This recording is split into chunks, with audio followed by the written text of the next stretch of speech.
The moment I pulled into my parents' driveway, I already knew something was wrong. There were luxury cars lined up outside the house, like it was some celebrity event instead of a simple wedding anniversary party. My mother had spent weeks bragging online about their perfect 40-year marriage, and apparently half the city had been invited to witness it. I should have stayed home. The second I walked in, my younger sister, Vanessa, looked me up and down with that fake little smile she always used when she wanted to humiliate me. "Oh, you actually came?" she said. I ignored her. I was 33 years old, exhausted from a 12-hour nursing shift. And honestly, I only came because my mother begged me on the phone, crying about family being together. Big mistake. The house looked beautiful. White roses everywhere, expensive decorations, a live jazz band near the pool, waiters carrying champagne trays. But nobody greeted me like family. Not my brother, not my cousins, not even my mother. People barely looked at me. Then my father finally walked over. And I swear, the second he spoke, my stomach dropped. "Hey, sweetheart," he said quietly, not even hugging me properly. "We had to make some seating adjustments." I frowned. "What adjustments?" He glanced around nervously before lowering his voice. "The main dining area is full." I looked through the glass doors behind him. There were empty seats everywhere. Before I could say anything, he continued fast. "So we made a special table setup for extended family in the garage." Garage. I actually laughed for a second because I thought he was joking. He wasn't. "You want me to sit in the garage?" I asked. "It's temporary," he muttered. "Some important guest showed up." Important guest. That sentence hit harder than he realized. Because in that moment, I understood exactly what he meant. I wasn't important. My own father grabbed my elbow and started leading me through the side hallway before anyone important could see me standing there. And when that garage door opened, I felt my entire chest tighten in humiliation. Because sitting at those folding tables beside old storage boxes and paint cans were the people my family had been hiding for years. I stood there frozen near the garage entrance, still holding my purse, while my father awkwardly cleared his throat behind me. Like this whole thing was normal. The garage had been cleaned up, sort of. A few folding tables, cheap plastic tablecloths, a standing fan rattling loudly in the corner, and the smell of motor oil still hanging in the air. Meanwhile, inside the house, everyone else was eating under crystal chandeliers. I recognized almost everyone sitting out there. My Aunt Rita, the one my mother called too embarrassing because she worked at a diner. My cousin Marcus, who'd struggled financially after his divorce. My elderly great-uncle Walter, who looked heartbroken just being there. And suddenly I realized something horrifying. This wasn't about extra seating. This was a segregation table. Anyone in the family who wasn't wealthy, successful, polished, or impressive enough had quietly been pushed out of sight, including me. My chest burned. Aunt Rita gave me a sad smile and pulled out the empty chair beside her. "Welcome to the garage crew," she joked softly. Nobody laughed. I sat down slowly, trying not to cry. Because the truth was, I'd spent my entire life trying to earn my father's approval. I became a nurse while Vanessa married a millionaire real estate developer. I worked double shifts while my brother posted fake entrepreneur videos online pretending to be successful. But somehow, I was still the disappointment. Then things got worse. The garage door accidentally lifted halfway open when someone inside pressed the wrong remote. And for a few seconds, we could all clearly see the main party. Beautiful candlelit tables, champagne towers, my parents laughing proudly with their rich friends. And then I heard it, Vanessa's voice, loud enough for everyone in the garage to hear. "We had to hide some people away," she laughed. "Dad didn't want the party looking trashy."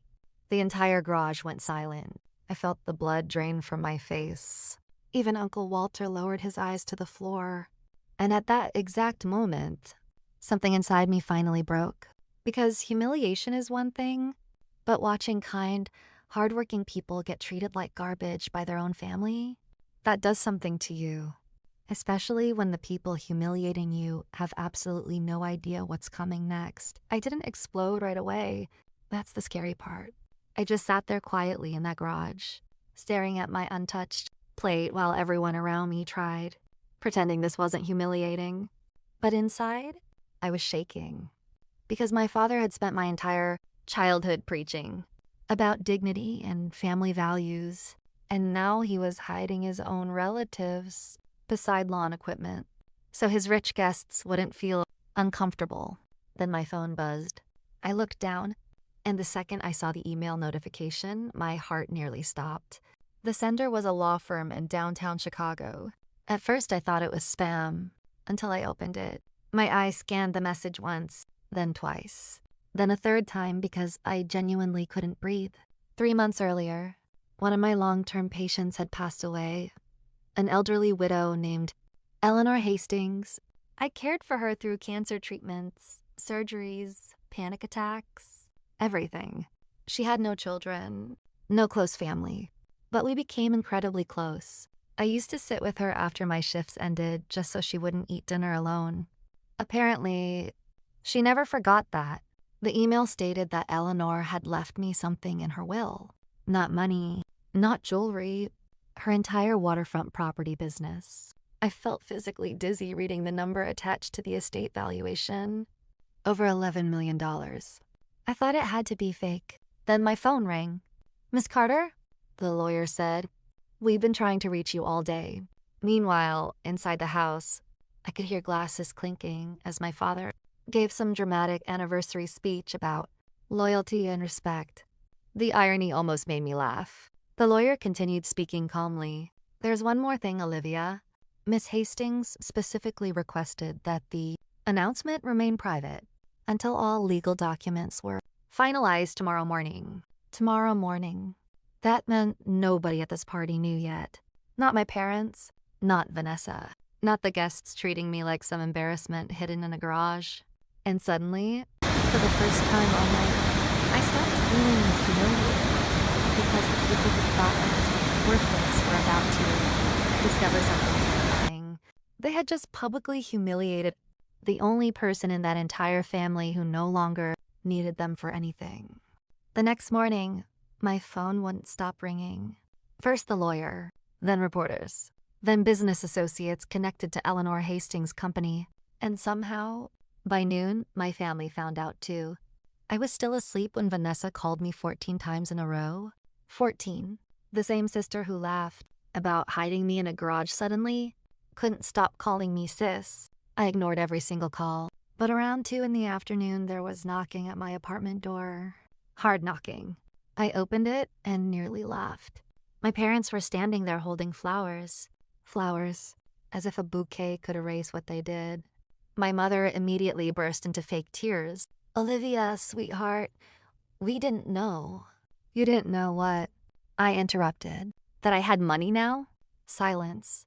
My father looked devastated, but honestly, for the first time in my life, I wasn't scared of disappointing him anymore. He stepped forward carefully. "We made a mistake." "No," I said calmly. "You revealed who you really are." That shut him up fast. Then Vanessa suddenly jumped in.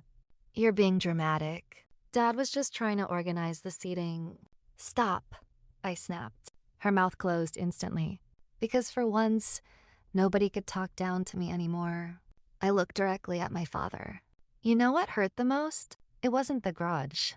It was watching good people treated like they were less valuable because they weren't rich enough for your image. My mother started crying harder, but I was done comforting people who never protected me. A week later, I bought Aunt Rita a new home. I paid off Marcus's debts anonymously. And Uncle Walter? I flew him to Italy, the trip he'd dreamed about his entire life but could never afford. As for my parents, I never fully cut them off, but things were never the same again. Because once someone shows you exactly where they think you belong, you never forget the seat they chose for you, especially when it was in the garage.